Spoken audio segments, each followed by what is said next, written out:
आवागमन की, ऊपर जाओ, फिर वहाँ से अपना हिसाब करा के नीचे आओ, मनुष्य बनो, गधे बनो, कुत्ते बनो, फिर अपना टाइम पूरा करो, फिर जाओ, फिर वहाँ से नेक्स्ट आदेश हो गधा बनो, फिर जाओ, फिर आदेश बनो कुत्ता बनो, मनुष्य बनो, देवता बनो, फिर राजा बनो, फिर गधा बनो।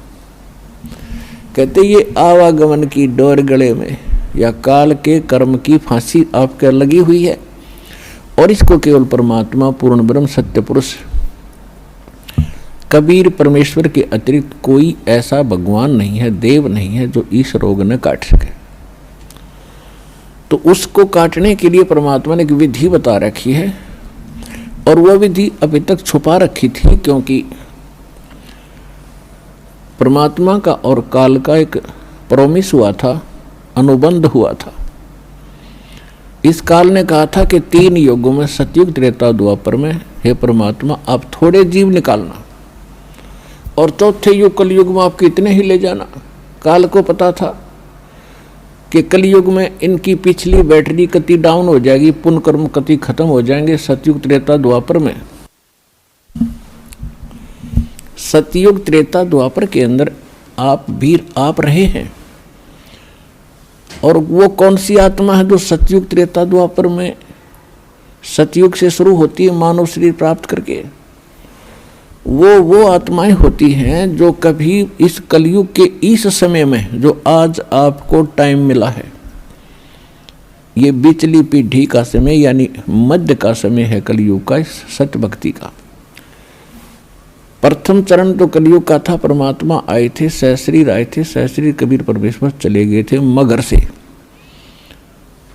अब ये बिचली पीढ़ी है जो अब स्टार्ट हुई, इसमें कंप्लीट कोर्स है भक्ति का, और निरसंशय है, कोई डाउट नहीं, सब प्रमाणित है।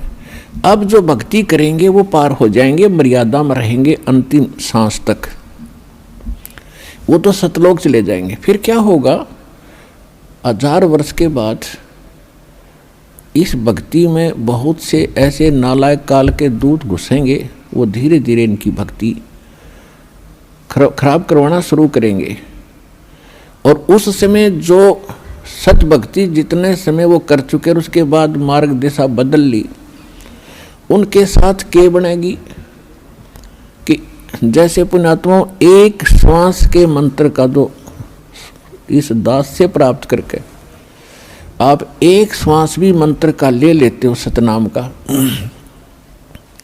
वैसे तो प्रथम मंत्र से ही आपकी गजब की कमाई शुरू हो जाती है, बहुत ज़्यादा बन जाती है। और यदि सतनाम का मंत्र भी आपने साल, 2 साल, 3 साल, 4 वर्ष कर लिया और सारनाम ना भी मिला, तो भी आपकी ढेर सारी कमाई बन जाती है।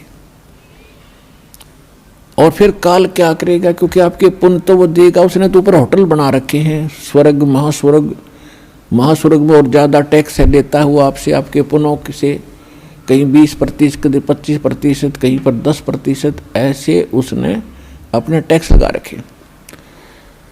और जो खर्चा आप खाते हो वो अलग है, वो तो आपकी पूंजी से होगा, तो आपको स्वर्ग, महास्वर्ग में रख देता है, और वहां आपके पुण्य आपके साथ होते हैं। जब महास्वर्ग के अंदर आपके पुण्य खत्म हुए, उसके बाद स्वर्ग में ले आता है, नीचे एक अलग से एक स्वर्ग है, उस महास्वर्ग से अन्य जो कॉमन स्वर्ग है, उसमें भी जब आपके पुण्य खत्म हो जाते हैं, फिर आपको पृथ्वी पर डाल देता है। तो वो पुण्यात्मा इतना समय वहाँ रहती हैं स्वर्ग में, महास्वर्ग में, फिर उनको सतयुग में प्रारंभ में जन्म देता है। इस भक्ति युग में की हुई भक्ति उनकी इतनी प्रबल हो जाती है कि फिर वो सतयुग में प्रथम जन्म लेते हैं। उनकी फिर भी इतनी भक्ति होती है, क्योंकि सतयुग में लाखों वर्ष का जीवन होता है, एक का जीवन पूरा करते हैं, इतने युग, 1-2 जीवन में वो सतयुग पूरा हो जाता है। फिर त्रेता में आते हो आप वही हो जो पहले भक्ति लगे थे, लेकिन आप फिसल गए, आप रिपट गए, विचलित हो गए किसी कारण से। और परमात्मा का विधान है, जो जन मेरी शरण है ताका हूँ मैं दास, और गेल गेल लाग गया फिरूं जब तक धरती आकाश। एक बार इस सच्चे नाम से आज कोई जुड़ जाएगा। आज उसने नाम ले लिया, कितना रोगी है और चाहे उसकी कल मृत्यु हो जा, नाम लेते भी हो जा, तो अभी परमात्मा अपने बही में लिख लेगा उस आत्मा को कि मेरी होगी भी। अपने आत्माओं हमने असंख्य जन्म बर्बाद कर दिए, असंख्य जन्म मनुष्य के खो चुके हो आप। ये पहला शरीर नहीं जागा जो आज आपका जाने वाला है, मान ले कभी भी। ये तो असंख्य बर्बाद हो लिए, तो कपड़े हैं, कुर्ते पजामे हैं, तो आपकी शरीर बॉडी ऊपर का। और इस नाम के लेते ही आपके कई सैकड़ों कुर्ते पजामे खूटियां व अलमारी में रख दिए जाते हैं। मनुष्य आज आपको नाम लेते ही और चाहे अगले पल मृत्यु हो जाती है।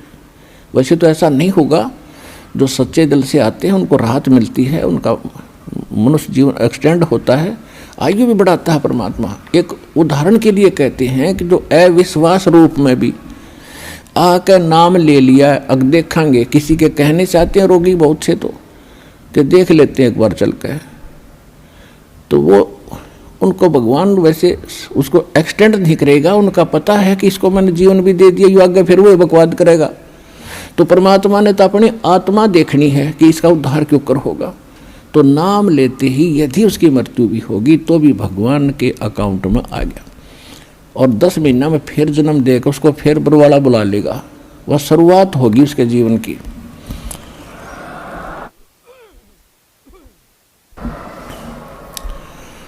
तो यहाँ आने वाले व्यक्ति को हानि कति नहीं है, और कति ज्ञान सुनकर समर्पित हो आओगे तो आपकी कैंसर का बाप भी ठीक हो जा। भगवान किसे कहते हैं? वाह भाई वाह।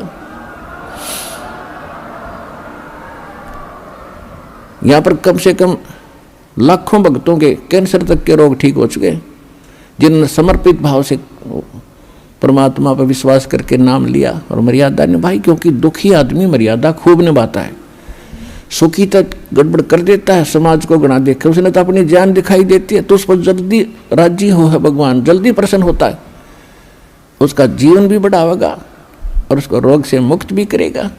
लेकिन करेगा अपने हिसाब से, उसकी नीत देख के कि आगे कहीं और गड़बड़ ना कर देगी।